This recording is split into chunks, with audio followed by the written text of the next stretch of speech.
Welcome back to Life with the Spectrum. I'm your host, Gina Cavalli, and I started thinking, state to state, there's different amounts of funding, whether it's at the federal level or the state level. Then there's different therapies, organizations, and foundations.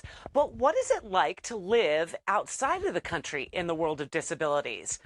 I traveled to South Africa today. Please welcome on the show Lerato Mosedame. She is the owner and publisher of AfriAutism magazine down in South Africa. Hi, Lerato. How you doing? Hi, Gina. I'm doing great. How are you? I'm good.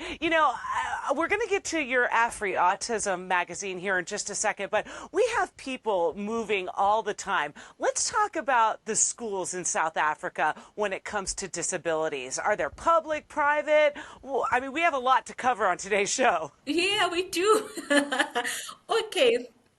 We've got about 5 government schools in South Africa. Those are the government ones, the ones that are, not expensive.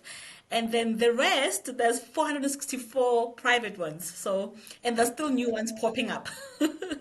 And how expensive is it to go to a private school in South Africa? Well, it depends on the school you're attending. So government schools are relatively cheap, but it depends on who owns the school, and fees just vary from school to school. So I can't really say this is how much. It depends on the quality of the school, the teachers, and what they boast on offering.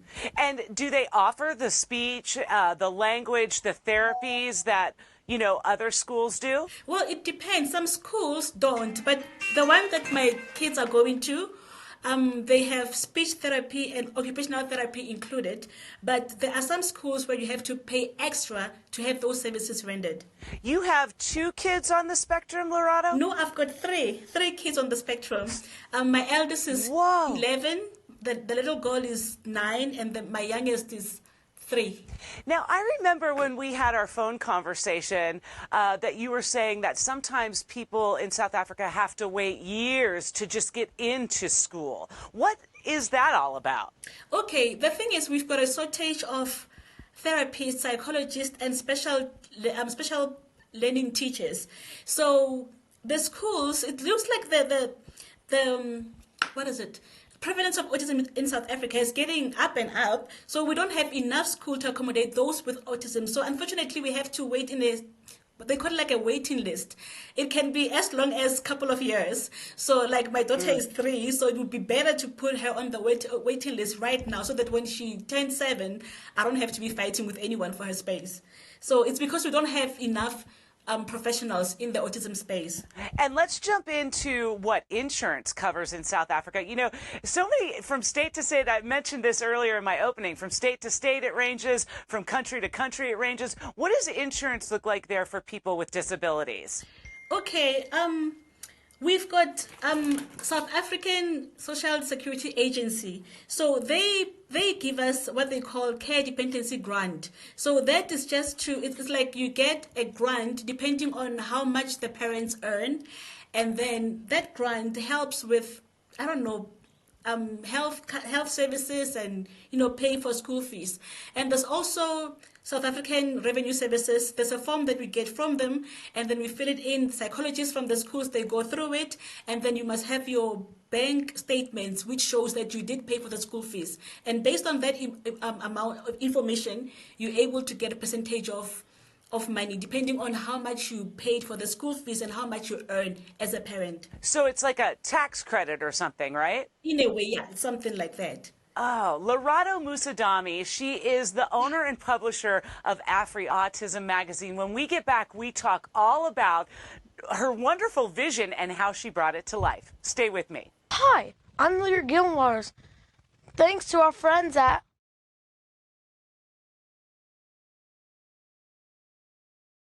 Welcome back to Life with the Spectrum. I'm your host, Gina Cavalli. With me today, the beautiful and lovely Lerato Mosedame. You are the owner and publisher of AfriAutism magazine. And I have to ask, where did you get this vision to come up with this magazine? It's both in print and digital, correct? Yes, it is digital. So what started is after my school, I went to varsity to study journalism. I've always had a dream to have a publication, either a newspaper or a magazine. But you grow and you follow other dreams, and then you find out that years later you remember the dream. So I had kids and there was lack of information, so I sort of like missed my love for creativity and creative writing, and the need that I saw in the community that we need to find a publication that can actually talk to us about what autism is, things like that. By the way, you have to find Lerato on Facebook. You can go to AfriAutism magazine and like her, and you can scroll down. You were very powerful when you spoke about the cultural differences that we have from country to country and how the men in South Africa, can you explain how anybody can just leave their kid with a disability? I mean, explain what you talked about in that radio show, because I think it was very powerful. It moved me for sure. Okay, because I work with a lot of non-governmental entities, most of them, for instance, there's one particular organization in the townships. So I had the pleasure of inviting the founders, and we're talking about how in their foundation, in their group, like they've got sort of like WhatsApp groups, and they were talking that most of the women in there are single parents, because when the daddies find out that the kids are autistic, they just leave. So there's this thing with African culture that men find the kids as the extension of their identity. So if they find that the child is autistic, they sort of feel like it's their fault, or the ancestors are not happy with them, or they did something in their previous life. So most men, they leave and they go find another woman who can give them, inverted commas, normal child. So it's quite a problem, because we've got a lot of moms who are single parents, and they're also going through a lot with lack of information, lack of professionals. So it's quite a journey. It can be also a stressful journey as well for a mom. So when you came up with this magazine, then, are you putting these different resources for these moms to be able to click online and learn about, like, how to get your child on a wait list maybe at 3 years old? What do you cover in your magazine? Okay. The main aim of the magazine was to be a platform for mothers across the continent to be able to voice what they're being challenged with, or what they need. So I interview mothers, I interview non-profit organizations, I go to the government and see how they can help those rural areas, and we have regular meetings, some people host high teas where the mothers come and can leave the kids at home, and they kind of sort of like relax. So there's a lot of things that we do. I work in partnership with other groups and other companies, and then we're able to to figure out how we can work together to make sure that the moms have information that they need. And so is this a monthly publication that you have, or quarterly? It's a quarterly publication. It's released seasonally. So the one that's going to be published very soon is going to be our spring. I think it's your autumn. So yeah, every season we release an issue. And what can viewers expect to see? Because, we have people moving to South Africa all the time. Well, with the next coming issue, we're fortunate enough to be contacted by Mr. Boyd, is it Marcus Boyd, who's doing so much work that side, and we're excited to learn what he has been doing. And there's a whole lot of information from the African perspective. So you will read about what Sangomas think about autism, what the church thinks about autism. So yeah, it's a whole lot of information to go through. And that'll come out in spring for you, autumn for us. So what, September, October? Yeah, it's the 27th of September. It's going to be our spring. Sitting with me today, Lerato Mosedame, the owner and publisher of AfriAutism magazine in South Africa. When we get back, we're going to find out some more ins and outs about this great continent, this great country, and what they have to offer for people with disabilities. Stay with me. I'm Lear Gillenwaters. Thanks for checking out this episode of Life with the Spectrum. If you subscribe to the channel, you'll always see the newest episodes when they come out. Welcome back to Life with the Spectrum. I'm your host, Gina Cavalli. With me today, Lerato Mosedame. She's the owner and publisher of AfriAutism magazine. I find you so intriguing, and I mentioned it earlier on the show that I feel like you and I are kindred spirits. If I ever am blessed enough to actually afford a ticket to South Africa, I'm coming to see you. I'm coming to see you. And we will do a video. We'll do a live video right there, Johnny, on the spot. Awesome.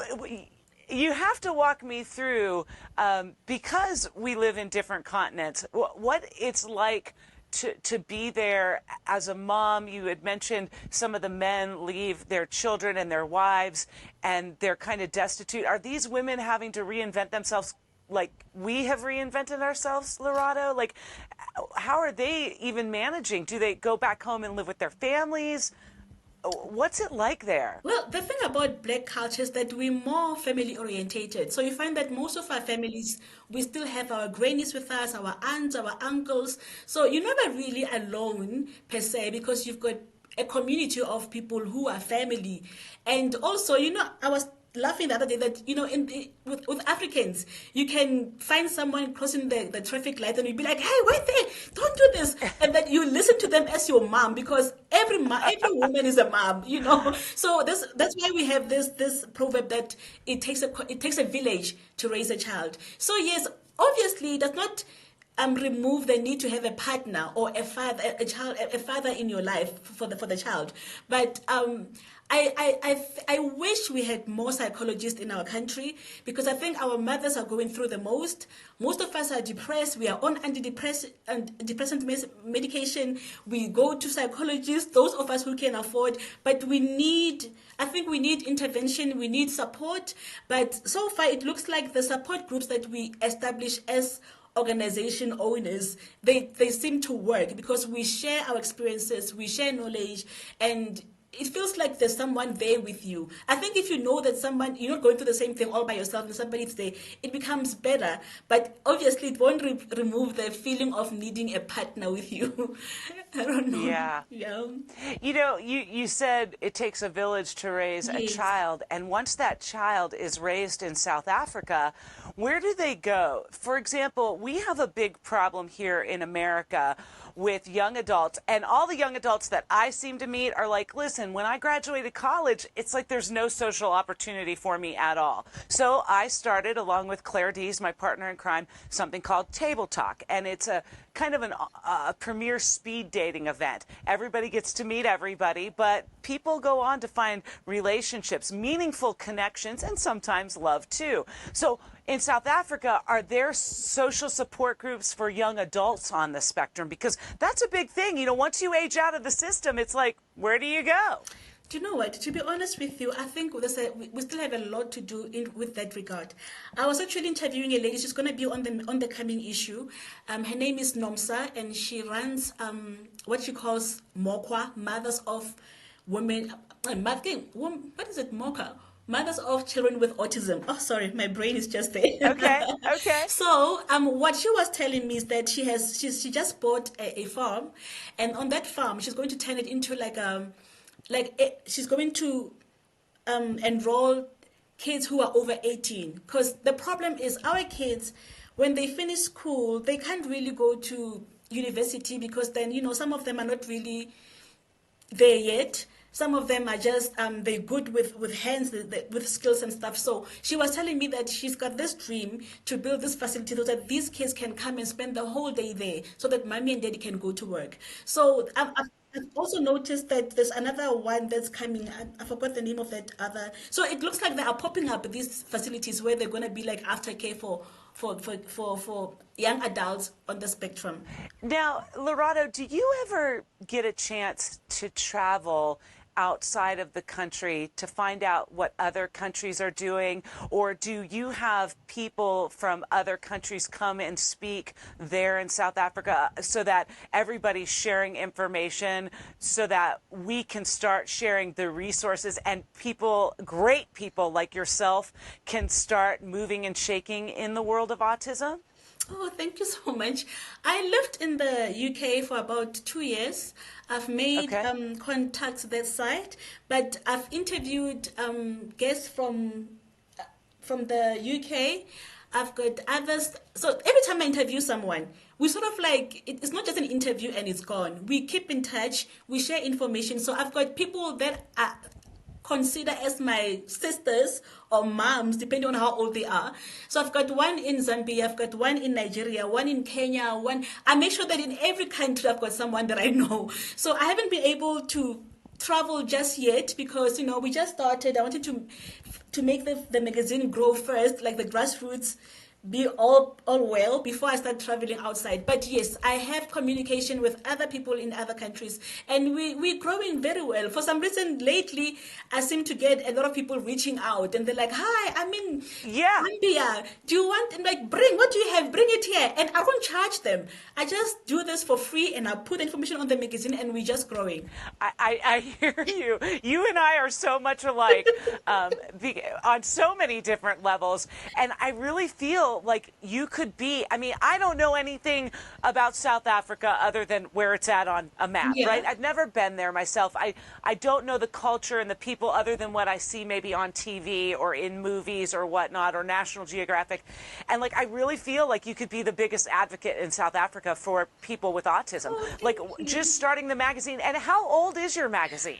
Believe it or not, we just started last year, so this coming issue Me will be too. the fourth one. I just started this show last year, Lerato, Oh, and I really? can tell you, it's growing in leaps and bounds. I'm telling you, when I found you, Yeah.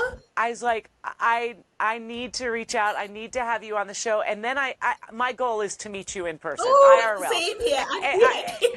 I'm going to start saving my money, and should I do don't the make same. any money either. I should do the same. We're doing it, I really think, because it's what we live, right? We live what we Yes. know, and we know autism because of our kids. You have three Yes. of them. Are all I've got three of are all three high functioning? Would you say one is more profound than the other? I know what they say, the saying, once you meet one person with autism, you meet a person with autism. I mean, everybody is so different. What are your kids like? Okay, it's funny because it looks like every month they're getting different. I can never catch up. Right, But right. I'll start with my son. My son, initially, we had to assist him with bathing and stuff. One day he just woke up and went to take a shower, put his clothes on, and went to sit and watch TV. My little girl, now she makes food for everyone. And the youngest is just, okay, she's still not speaking, but I'm seeing a bit of ADHD as well. She's just always screaming and running around and doing all this. But you know what? My kids are unique. They've got unique personalities. So they still struggle with speaking in terms of holding a conversation.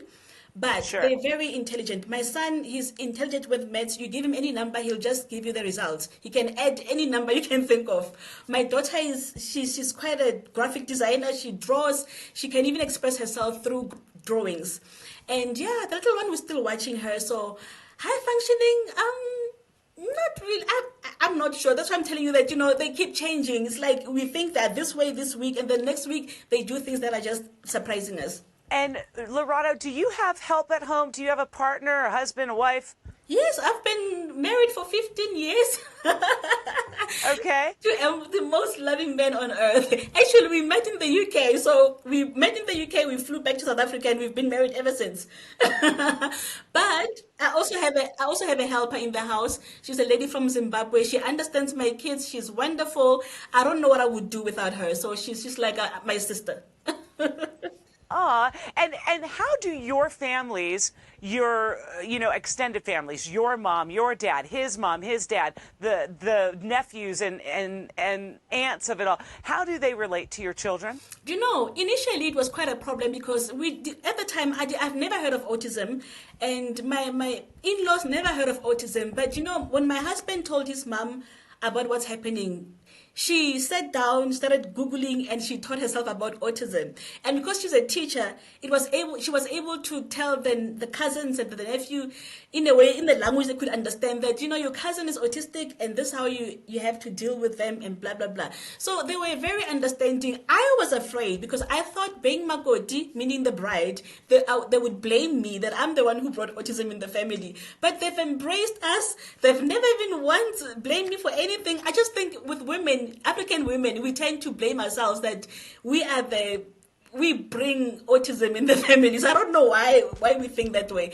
But in a nutshell, they've been supportive. My father has been there for me. My mom prays for me. So I really have a great support structure around me. Even my friends, the school teachers, like I feel like I'm blessed because wherever they go, there seem to be the hand of God above my kids. So yeah, I'm one of those blessed ones. I love that. And you know what? If you're watching this show and you don't have a support system, go out and find your people. I promise you they're out there, and there's other women and there's other men and there's other, kids that are going through the same thing that you and your family are going through. So go find those people if you don't already have them. Lerato Mosedame, the owner and publisher of AfriAutism magazine, both in digital and print, how can people find you? Okay, we have our website. It's Afri taken from Africa. So it's AfriAutism, one word, AfriAutism.Africa. All right. And are you on socials? Yes, we're on social media. We're on Instagram, AfriAutism_magazine. We're on Facebook, it's AfriAutism. We're on Twitter, AfriAutism. So we're still starting. We might have like small followers, but we're trusting God to grow so that we can spread our message across the continent and beyond. So yeah, it's AfriAutism.Africa. Not .com, .Africa, because we're in Africa. And then, the social media are the same. If you can't get social media, you can just go to the website. You will get the links to all our social media accounts there. Well, I can tell you, my prayer for you is that you continue to grow as you are a force for good, Lerato, and that you continue to bring autism awareness and really make a difference in South Africa. I'm so intrigued by you, and I can't wait to one day meet you, Lerato.